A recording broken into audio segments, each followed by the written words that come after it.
السلام علیکم ورحمۃ اللہ وبرکاتہ۔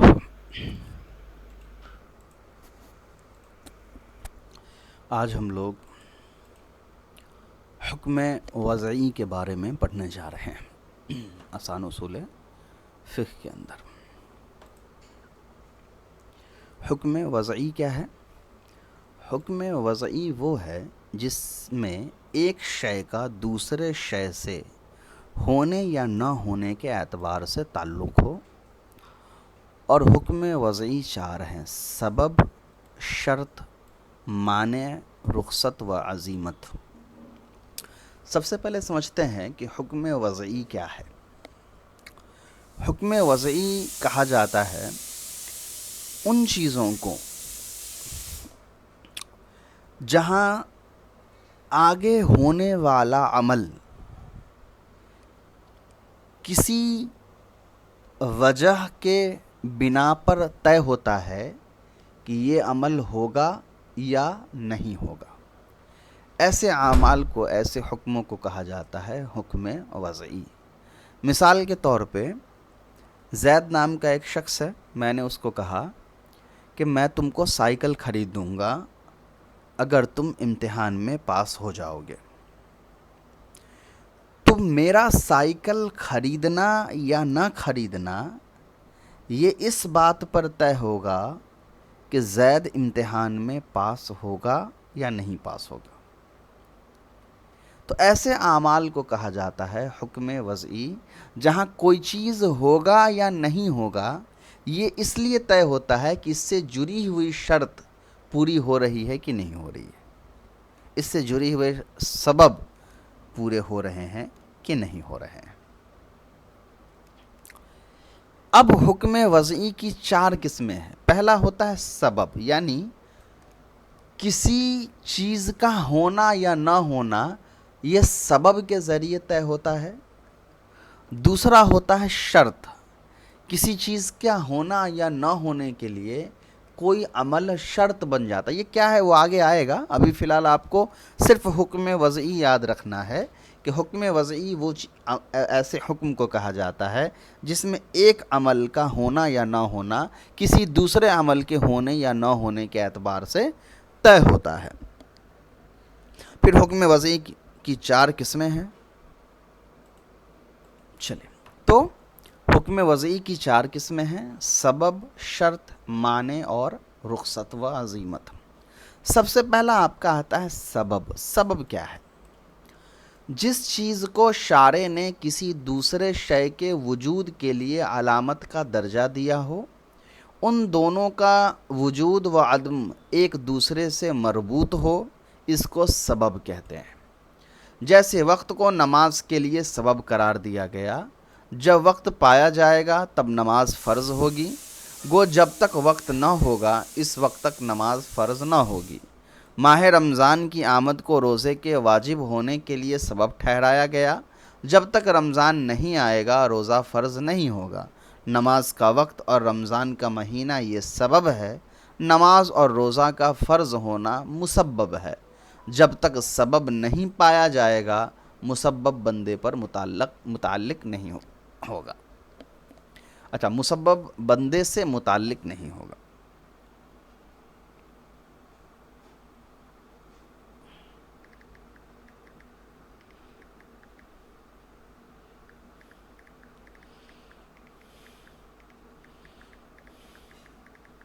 چلیے اب میں سمجھا دیتا ہوں۔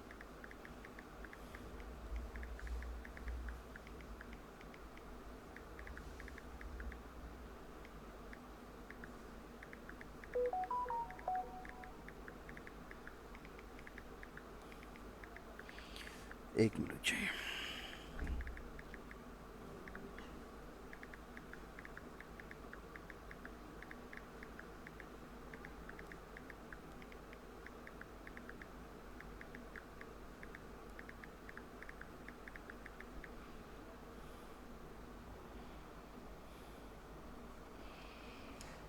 چلیے، سب سے پہلا انہوں نے سبب کو بیان کیا۔ شارع تو آپ جان ہی رہے ہیں، شریعت کے بنانے والے یعنی اللہ تبارک و تعالی، محمد رسول اللہ صلی اللہ علیہ وسلم۔ تو ٹرم یہ یوز ہوتا ہے شریعت کو بنانے والے نے، شریعت کے لاز کو کریٹ کرنے والے. تو یہ کبھی اللہ کے حدیث سے جب تعلق ہوتا ہے تو اللہ کے رسول کی طرف منسوب ہوتا ہے، قرآن سے جب تعلق ہوتا ہے تو اللہ تعالیٰ کی طرف منسوب کیا جاتا ہے. اور اگر دنیاوی لاز کی بات کرے تو پھر جو امینڈمنٹ جو لوگوں نے بنائے ہیں وہ طے ہوتے ہیں، ان کو شارع کہہ سکتے ہیں. مگر ایک اسپیسیفک ٹرم جنرلی اللہ کے بارے میں ہی یوز کیا جاتا ہے کہ شارع، شریعت کا بنانے والا، اس میں فائل سے ہو گیا. چلیے، سبب کی تعریف انہوں نے کی کہ جس چیز کو شارع نے کسی دوسرے شے کے وجود کے لیے علامت کا درجہ دیا ہے، ان دونوں کا وجود اور عدم وجود ایک دوسرے سے مربوط ہوتے ہیں، اس کو سبب کہتے ہیں. سبب کیا ہے؟ سبب کوئی ایسی چیز ہے کہ اس کا نہ ہونا یا ہونا کسی دوسرے عمل کے ہونے اور نہ ہونے کو طے کرے گا، اسی لیے اس عمل کو ہم سبب کہتے ہیں. مثال کے طور پہ جیسے میں نے اگزامپل دیا آپ کو کہ زید کا امتحان میں پاس ہونا یا نہ ہونا یہ عمل طے کرے گا کہ میرا سائیکل خریدنا ہوگا یا نہیں ہوگا. اگر زید امتحان میں پاس کر جائے گا تو میرا سائیکل خریدنا وجود میں آئے گا، اور اگر زید امتحان میں پاس نہیں کرے گا تو میرا سائیکل نہ خریدنا وجود میں آئے گا. تو زید کا امتحان میں پاس کرنا یا نہ کرنا یہ سبب ہے، اور میرا سائیکل خریدنا یا نہ خریدنا یہ مسبب ہے. ٹھیک ہے؟ اب یہاں انہوں نے ایک مثال دی کہ مان لیجئے نماز کا وقت نماز کے لیے سبب ہے. ظہر کا وقت پایا گیا تو یہ سبب ہے، یہ ریزن بن گیا، وجہ بن گیا ظہر کے نماز کے فرض ہونے کا. اب جب تک ظہر کے نماز کا وقت ہے تب تک وہ پورا وقت یہ وجہ بنے گا کہ اس وقت کے دائرے میں ظہر کی نماز فرض ہے. جب ظہر کی نماز کا وقت ختم ہو جائے گا، اب ظہر کی نماز کی فرضیت بھی ختم ہو گئی. تو وقت کا ہونا نماز کے فرض ہونے کا سبب ہے یا وقت کا نہ ہونا نماز کے فرض نہ ہونے کا سبب ہے؟ تو پتہ یہ چلا کہ وقت بنے گا سبب اور نماز کا فرض ہونا اور نہ ہونا یہ بن گیا مسبب. اسی طریقے سے دوسری مثال دی گئی رمضان کا کہ رمضان کے مہینوں میں روزہ فرض ہے، تو رمضان کا جب مہینہ آئے گا تو رمضان کے مہینے کی وجہ سے وہ روزہ فرض مانا جائے گا، اور جب رمضان کا مہینہ چلا جائے گا روزوں کی فرضیت کا حکم جو ہے وہ لوگوں کے اوپر سے ہٹ جائے گا. تو رمضان کا مہینہ یہ سبب ہے اور روزوں کا رکھنا یہ مسبب ہے. چلیے اب آتے ہیں شرط. دیکھیے شرط بھی سبب مسبب جیسا ہی ہوتا ہے، تھوڑا سا فرق ہے جو میں سمجھاتا ہوں. شرط سے مراد وہ عمل ہے جس کے پائے جانے پر دوسرے عمل کا درست ہونا پایا جانا موقوف ہو. اگر شرط نہیں پائی جائے تو شرعاً وہ دوسرا عمل بھی وجود میں نہ آئے گا. جس کو مشروط کہتے ہیں، جیسے نماز کے درست ہونے کے لیے وضو شرط ہے تو چاہیے کہ سبب متحقق بھی ہو، چاہے سبب متحقق ہو بھی جائے، نماز کا وقت آ جائے، پھر بھی جب تک یہ شرط نہ پائی جائے گی نماز درست نہیں ہوگی. شرط اور مشروط جیسے سبب اور مسبب تھا ویسے ہی شرط اور مشروط ہے. شرط مشروط میں بھی یہی چیز ہے جیسے سبب مسبب میں تھا کہ ایک عمل کا ہونا یا نہ ہونا اس بات پر طے ہوتا ہے کہ ہم نے پہلا جو عمل ہے وہ کیا ہے کہ نہیں کیا ہے. مثال کے طور پہ نماز کا وقت ہے تو نماز فرض ہے، یہ سبب ہے، مسبب بھی پایا جا رہا ہے. لیکن نماز پڑھنے کے لیے وضو شرط ہے. وضو میں اگر ہم ہیں تو نماز پڑھیں گے، اگر وضو میں ہم نہیں ہیں تو ہم نماز نہیں پڑھیں گے. تو وضو نماز کے لیے شرط ہو گیا اور نماز کا پڑھنا یا نہ پڑھنا یہ مشروط ہو گیا. اب ایک سوال یہ آئے گا کہ ہم یہاں پر وضو کو سبب یا مسبب کیوں نہیں کہہ رہے ہیں؟ ہم وضو کو بھی تو کہہ سکتے ہیں کہ وضو جو ہے سبب ہے نماز کے پڑھنے یا نہ پڑھنے کا. تو جواب ہے کہ نہیں. ریزن کیا ہے؟ میں نے بتایا تھا نا کہ شرط اور مشروط یا سبب اور مسبب یہ بہت ملتے جلتے ہیں. ایک فرق ہے جو ان دونوں کو بالکل جدا کر دیتا ہے، وہ فرق میں سمجھا رہا ہوں، اس کو غور سے سمجھیے گا. ظہر کا وقت مان لیا جائے 12 بجے شروع ہوا اور ظہر کا وقت 4 بجے ختم ہو گیا. ظہر کا وقت 12 بجے ہوا تو سبب پایا گیا، نماز ظہر کی نماز فرض ہو گئی، یہ مسبب ہے۔ اب وہ سبب کی وجہ سے نماز فرض ہے ظہر کی 4 بجے تک، بندہ بیچ میں کبھی بھی پڑھ لے، کوئی دقت نہیں ہے۔ لیکن ظہر کا وقت جیسے ہی مکمل ہوا، اب ظہر کی نماز کا وقت گیا، اب بندہ ظہر کی نماز مغرب میں پڑھے عشاء میں پڑھ لے، یہ پاسبل نہیں ہے، وہ فرضیت کا حکم چلا گیا، کیونکہ ظہر کے وقت ظہر پڑھنا تھا۔ لیکن کوئی انسان ظہر کی نماز سے پہلے مطلب 10 بجے اگر وضو کر لے تو 10 بجے وضو کر لینے کی وجہ سے اب اس پر فرض نہیں آ گیا کہ ظہر کی نماز اب وہ ابھی 10 بجے پڑھے گا۔ 10 بجے وضو کر لے، ظہر کی نماز 12 بجے فرض ہوئی، وہ 12 بجے پڑھے، 1 بجے پڑھے، 2 بجے پڑھے، 3 بجے پڑھے، 4 بجے ان سے پہلے پڑھے، کبھی بھی پڑھ سکتا ہے۔ تو پتہ یہ چلا کہ سبب جب پایا جاتا ہے تو سبب کا ایک لیمیٹیشن ہوتا ہے، ایک دائرہ ہوتا ہے، اسی دائرے تک وہ سبب پایا جاتا ہے اور مسبب ہوتی ہے۔ شرط مشروط میں ایسا نہیں ہے، ایسا نہیں ہے کہ وضو جیسے ہی کریں گے نماز فرض ہو جائے گا ہمارے اوپر، نہیں۔ نماز کا فرض ہونا سبب کی وجہ سے ہے، وہ وقت کے فرض ہونے کی وجہ سے۔ وضو چونکہ سبب نہیں ہے نماز کے پڑھنے یا نہ پڑھنے کا، وضو ہم کسی اور کام کے لیے بھی تو کر سکتے ہیں، وضو ہم قرآن پڑھنے کے لیے کر سکتے ہیں، سجدہ سہو کرنے کے لیے کر سکتے ہیں، پاک صاف رہنے کے لیے کر سکتے ہیں، بہت سارے وجوہات ہیں۔ تو اسی لیے وضو سبب نہیں ہے نماز کے پڑھنے کا، بلکہ نماز کا فرض ہونا، ظہر کا، عصر کا، مغرب کا، عشاء کا، یہ اس کے وقت کی وجہ سے فرض ہوتا ہے۔ تو پتہ یہ چلا کہ وہ وقت سبب بنتا ہے نماز کی فرضیت کا، نہ کہ ہمارا پاک یا ناپاک رہنا سبب بنتا ہے نماز کے پڑھنے یا نہ پڑھنے کا۔ اب ایک چیز اور، ایک فرق اور سمجھ لیجئے تھوڑا سا اس کو واضح کر کے، کہ سبب جب پایا جائے گا تو مسبب 100% پایا جائے گا، یہ طے ہی نہیں کیا جائے گا کہ جس انسان پر سبب لاگو کیا گیا ہے وہ کیسا ہے۔ مثال کے طور پہ نماز کا وقت اگر آ گیا تو نماز ہر مسلمان پر فرض ہو جائے گا، یہ طے ہی نہیں کیا جائے گا کہ جو سویا ہوا ہے اس پر فرض نہیں ہے یا جو بیٹھا ہوا ہے اس پر فرض نہیں ہے، جو اس دائرے میں آتے ہیں سب پر فرض ہو جائے گا۔ شرط میں ویسا نہیں ہے، سبب پائے جانے کے باوجود اگر شرط نہیں پائی جا رہی ہے تو نماز فرض نہیں ہوگا۔ مثال کے طور پہ کوئی انسان مسلمان تو ہے مگر وہ نابالغ ہے، تو نماز کا سبب تو پایا جا رہا ہے مگر اس کے پاس شرط نہیں پائی جا رہی ہے، تو وہ کیا ہوگا؟ نماز کے فرض ہونے کے باوجود اس کے اوپر فرض نہیں ہے، وہ ایکسکلوڈ ہو گیا اس رول سے۔ تو اسی لیے میں نے بتایا کہ شرط اور سبب میں تھوڑا سا فرق ہو جاتا ہے۔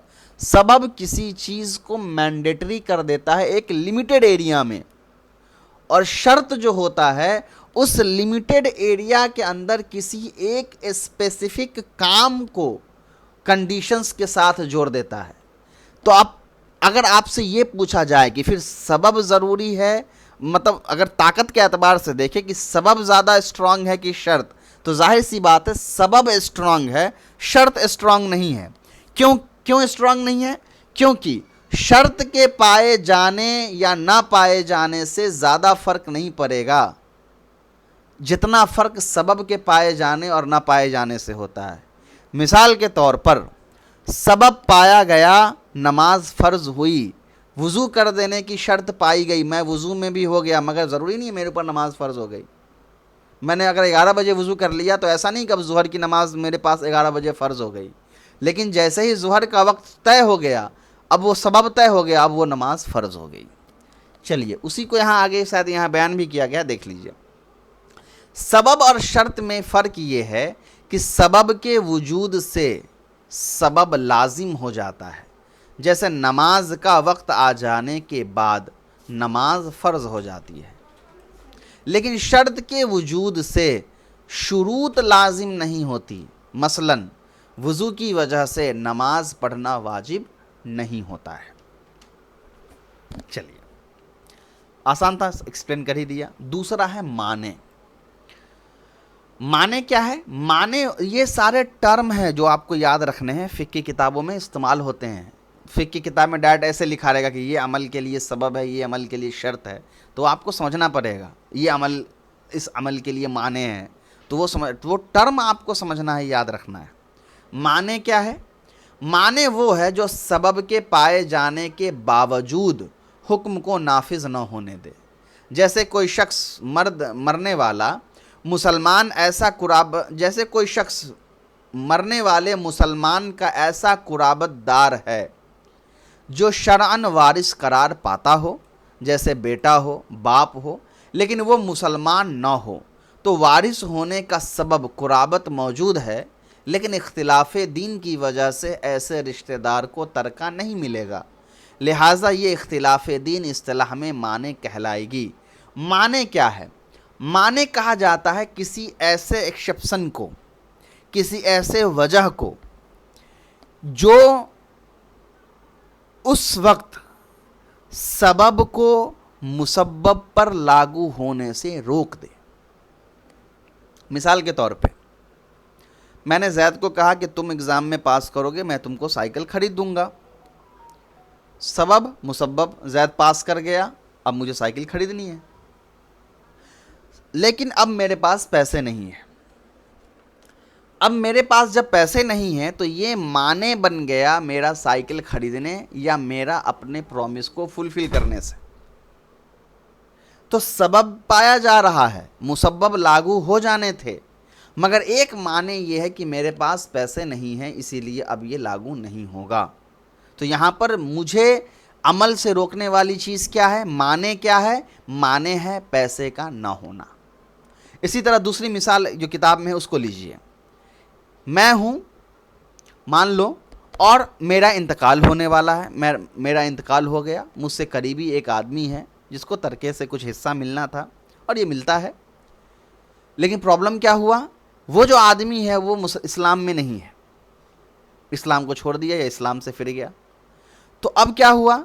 باوجود اس کے کہ سبب پائی جا رہی ہے کہ وہ میرا قریبی ہے، مگر پھر بھی میرے ترکے سے اس کو ترکہ نہیں ملے گا میرے حصے سے۔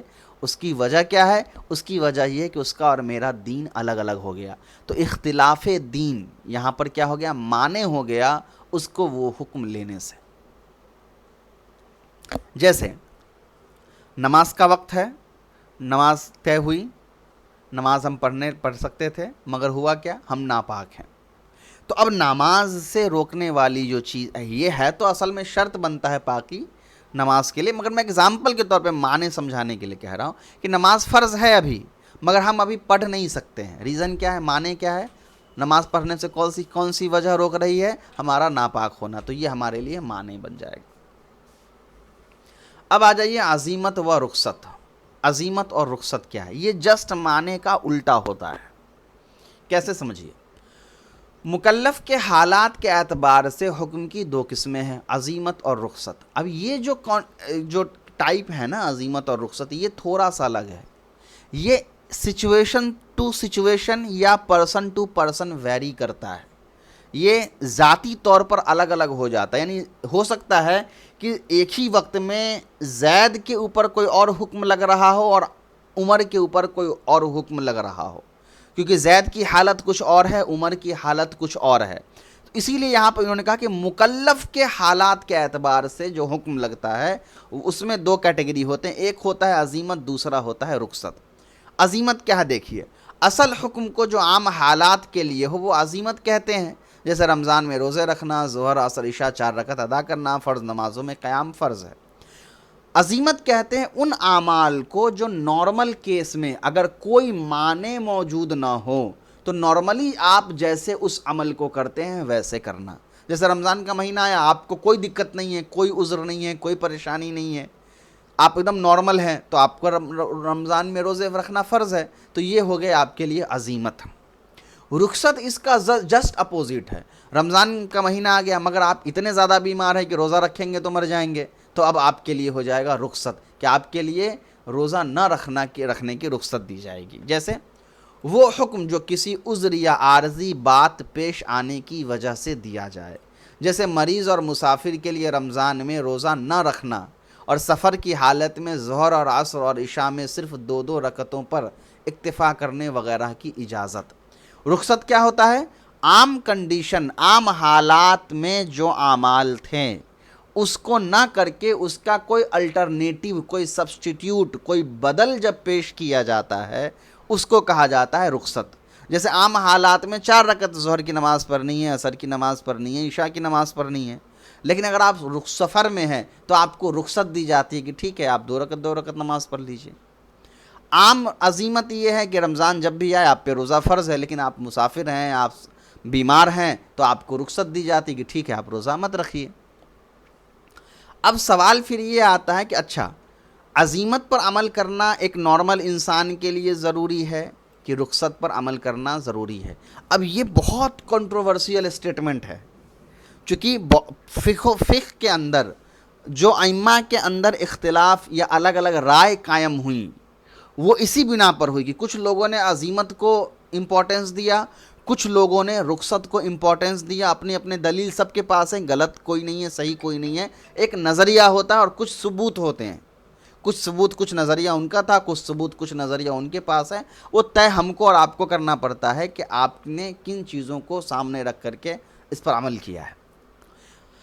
اس لیے میں اس کو سمجھانے سے پہلے کہ عزیمت اور رخصت پر عمل کرنا ضروری ہے کہ نہیں، میں ایک چھوٹا سا اسٹیٹمنٹ دینا چاہ رہا ہوں کہ عزیمت اور رخصت یہ 2 چیزوں کی وجہ سے ڈیسائیڈ ہوتا ہے۔ ایک انسان کی اپنی حالت اور کیفیت، دوسرا انسان کا سراؤنڈنگ۔ ٹھیک ہے، پھر سے یاد رکھیے، ایک انسان کی اپنی کیفیت، حالت، اور دوسرا انسان کا سراؤنڈنگ، کہ اس کا انسان کا سراؤنڈنگز کیسا ہے۔ ان 2 چیزوں کی وجہ سے کبھی ہمارے لیے رخصت پر عمل کرنا صحیح ہوتا ہے، کبھی ہمارے لیے عزیمت پر عمل کرنا صحیح ہوتا ہے۔ تو یہ بہت سنگل اسٹیٹمنٹ پاسبل نہیں ہے کہ ہم ایک ہی ٹائم میں صرف ایک اسٹیٹمنٹ دے رہے اور پرماننٹلی اس انسان کے لیے وہی جو اسٹیٹمنٹ ہے وہ ثابت رہے۔ وہ ڈیپینڈ کر سکتا ہے، جیسے انسان کے حالات بدلیں گے سچویشن بدل سکتا ہے۔ مثال کے طور پہ یہاں انہوں نے کہا کہ عزیمت پر عمل کرنا افضل ہے، بالکل صحیح بات ہے، نارمل حکم میں جو نارمل قاعدے ہیں اسی پر عمل کرنا ہے، بشرط یہ کہ جان کا خوف ہو۔ لیکن اگر جان کا خطرہ ہے تب عزیمت پر عمل نہیں کیا جائے گا، رخصت پر عمل کیا جائے گا۔ تو ہوا نا، جیسے ہی انسان کی اپنی حالت بدلی، انسان کی کیفیت بدلی، وہ تندرستی سے بیماری کی طرف گیا، اب اس کے لیے حکم بدل گیا۔ جیسے مریض اور مسافر کے لیے روزہ نہ رکھنا، اب روزہ رکھنا یہ کامن حکم تھا، لیکن آپ مریض ہیں، مسافر ہیں، تو وہ آپ کے لیے روزہ نہ رکھنا صحیح ہے۔ اگر جان جانے کا خوف ہو تو عزیمت پر عمل جائز نہیں، رخصت پر عمل واجب ہے۔ اب یاد رکھیے کہ اگر کوئی انسان ایسا بیمار ہے کہ اس کو ڈاکٹر نے کہہ دیا کہ اگر آپ روزہ رکھیے گا آپ کی موت ہو جائے گی، طے ہے، تو اب ہمارے لیے روزہ رکھنا یہ نقصان دہ ہے، یہ جائز نہیں ہے۔ ہمارے لیے رخصت پر عمل کرنا واجب ہے، یعنی ہمارے لیے روزہ نہ رکھنا ضروری ہے۔ اگر ہم نے روزہ رکھا تو وہ ہمارے لیے مناسب نہیں ہوگا، لیکن کبھی کبھی یہ چینج ہو جائے گا۔ کیسے؟ دیکھیے، البتہ اس سے ایک صورت مستثنیٰ ہے، جان کے خوف سے کلمہ کفر کہنا جائز ہے، یہ حکم رخصت ہے۔ اس کے مقابلے میں جان دے دینا، کلمہ کفر نہ کہنا عزیمت ہے۔ یہاں عزیمت پر عمل کرنا اولا ہے، گو جان کے چلے جانے کا اندیشہ ہو۔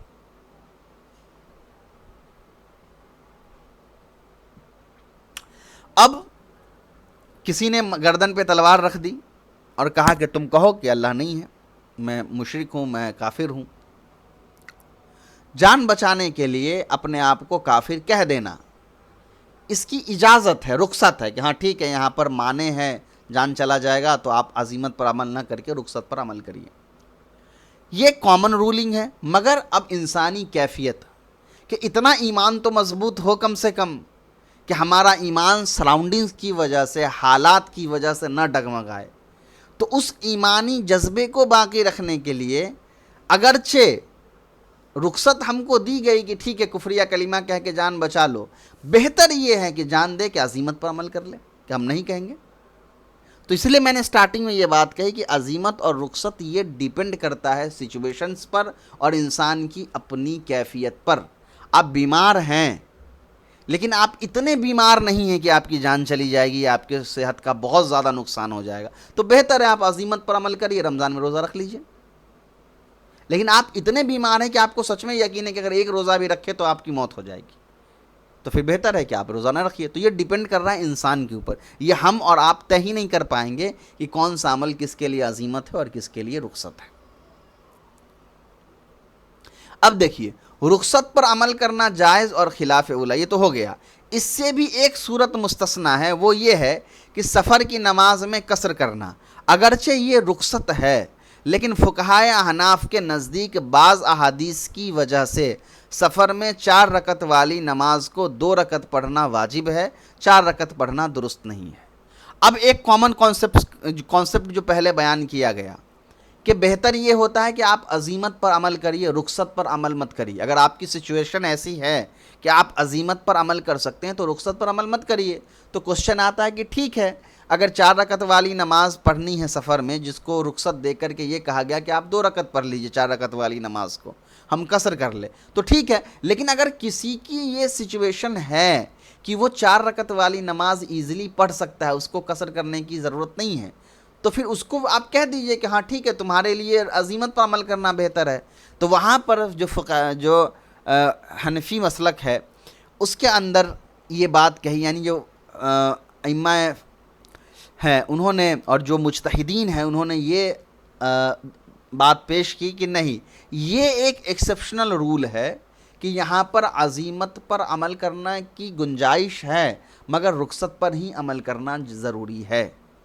اور اس کی وجہ انہوں نے حدیثوں سے بھی کی ہیں اور کچھ عقلی دلائل بھی دیے ہیں، اور اس کا ایک سبب دیا ہے جو آپ اصول شاشی کے اندر انشاءاللہ پڑھیں گے، اور وہ بہت جینیون چیز ہے، وہ جینیون ریزن ہے کہ کیوں ایسا کیا گیا ہے، اس پہ آپ بھی متفق ہو جائیں گے جب آپ اس ریزن کو سمجھیں گے۔ تو وہاں ایک ریزن یہ دیا گیا ہے کہ یہ جو عزیمت اور رخصت کی جو کانسیپٹ ہے نا، یہ پرسن ٹو پرسن ویری کرتے ہیں، تو یہ ڈیسائیڈ نہیں ہو پائے گا اور اختلاف زیادہ پیدا ہو جائے گا۔ مثال کے طور پہ ایک ہی سفر میں عمر، زید، بکر تینوں لوگ سفر پہ گئے، ایک ہی سفر پہ ایک ساتھ گئے۔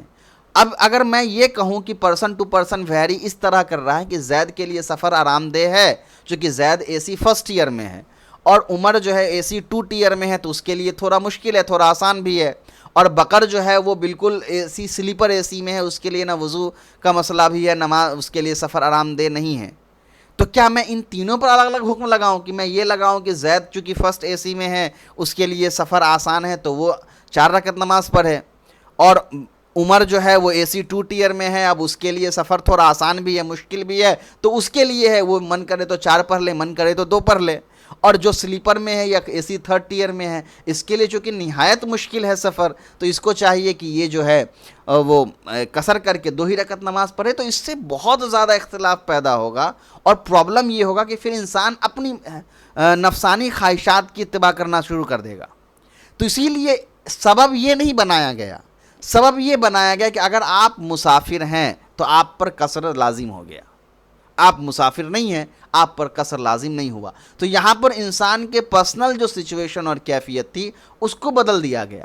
اب کوشچن پھر یہ آتا ہے نا کہ پھر بیماری والے میں بھی تو یہی ہوگا، تو اسی لیے میں نے سٹارٹنگ میں ایک بات کہی اور انہوں نے بھی یہ بات لکھی کہ بیماری والے کیس میں بھی اگر آپ کو لگتا ہے کہ یقینی طور پہ جان چلی جائے گی، تو یہ آپ کا پرسنل اوپینین ہے، آپ کو لگ رہا ہے کہ یقینی طور پہ جان چلی جائے گی، تب روزہ مت رکھیے۔ تھوڑا بہت اگر صحت کا مسئلہ ہے تو رخصت پر عمل مت کریے، عزیمت پر ہی عمل کریے، تھوڑا سا مصیبت برداشت کر کے روزہ رکھ لیجیے۔ اسی لیے یہ بات کہی گئی۔ وہ جو سچویشن ہے وہاں انسان آنیسٹ اوپینین اس لیے رکھ سکتا ہے، ایماندار اس لیے ہوتا ہے کہ وہ انسان کے ذات سے جڑا ہوا ہے۔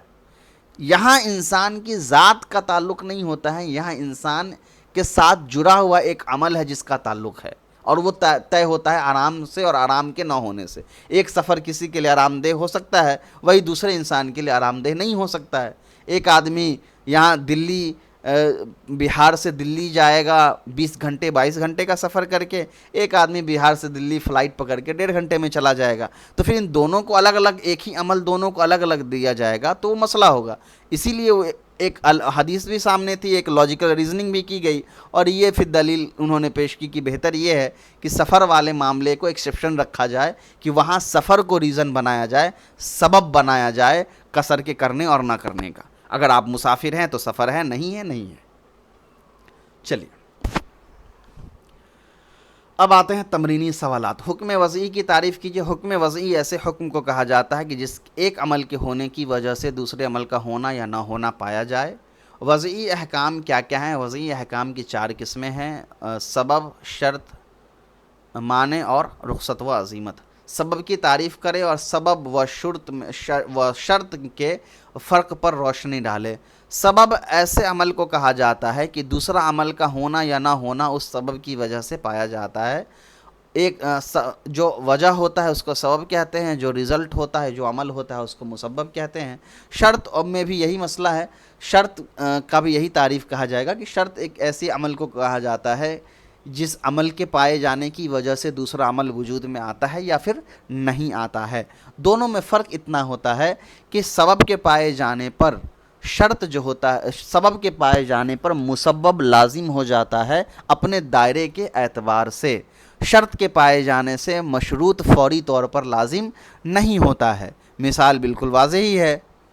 معنی کی تعریف کیجیے اور مثال سے سمجھائیے۔ معنی اس عمل کو کہا جاتا ہے جو کسی عام عمل کے حکم پر عمل کرنے سے ہم کو روک دے۔ جیسے نماز کا وقت ہے، نماز فرض بھی ہے مگر ہم وضو میں نہیں ہیں، ہمارا ناپاک ہونا ہمارے نماز پڑھنے کے عمل سے ہم کو روک رہا ہے، تو یہ ہمارے لیے معنی ہے۔ عزیمت اور رخصت کی تعریف کیجیے اور مثالوں سے واضح کیجیے۔ عزیمت اور رخصت، عزیمت کہا جاتا ہے اس حکم کو جو بالکل نارمل حالات میں بیان کیے جاتے ہیں اور عمل کیے جاتے ہیں، اور رخصت اس عمل کو کیا جاتا ہے جو کسی وجہ سے، کسی عذر کی وجہ سے، کسی ریزن کی وجہ سے عام حالات سے بدل کر کے ایک سبسٹیٹیوٹ، ایک دوسرا حکم دیا جاتا ہے۔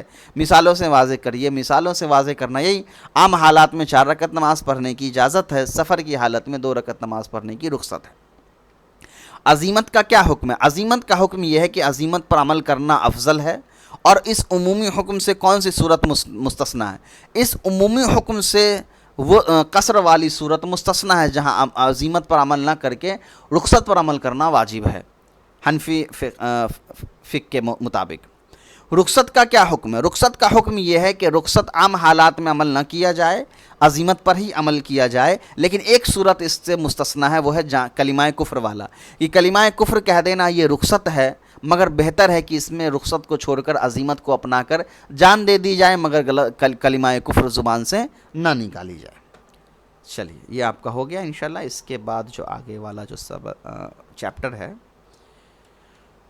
وہ ہم لوگ کمپلیٹ کریں گے انشاءاللہ۔ السلام علیکم ورحمۃ اللہ۔